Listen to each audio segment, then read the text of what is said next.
गडचिरोली जिल्ह्यात आदिवासी समाजातील नागरिकांना तेंदू संकलन एक मोठा रोजगार आहे।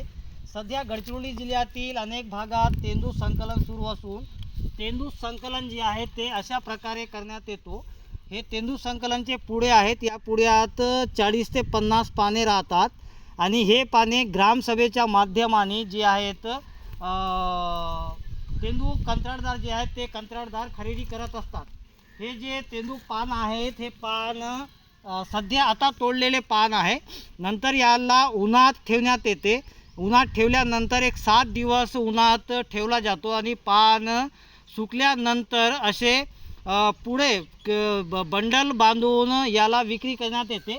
आपण दृश्यामध्ये बघू शकतो कशा प्रकारे हे तेंदू संकलन जे आहे ते सुरू आहे आणि तेंदू संकलनात गडचिरोली जिल्ह्यात 6 रुपयापासून 11 रुपयापर्यंत एक तेंदूच्या बंडलला देण्यात येतो आणि हा तेंदू विडी बनवण्यासाठी तेलंगणा, कर्नाटक, तामिळनाडू राज्यात इथून हा तेंदू नेण्यात येतो आणि गडचिरोली जिल्ह्यात 70% जे आहे 70% जे आहे ते तेंदूचे वृक्ष असल्यामुळे मोठ्या प्रमाणात तेंदू संकलन होतो आणि एक कुटुंब जवळपास प्रत्येक दिवशी 10,000 ते 15,000 रुपये उत्पन्न घेत असतो।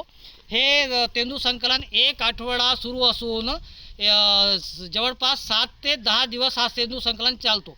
परंतु एक मोठा कुटुंब असला तर 1 ते 1.5 लाख रुपये कुटुंब जे आहे ते उत्पन्न या तेंदू संकलनातून घेत असतो आणि एक मोठा रोजगार तेंदू संकलनातून गडचिरोली जिल्ह्यातील सिरोंचा, आहिरी, भामरागड, एटापल्ली, कोरची, कुरखेडा, धानोरा अशा भागात मिळत असतो आणि वर्षातून एकदा आलेला हा तेंदू संकलन जे आहे त्याच्या माध्यमाने आदिवासी नागरिक जे आहेत ते आपल्या उदरनिर्वाह करण्यासाठी एक चांगलाच उत्पन्न या तेंदू संकलनातून घेत असतो।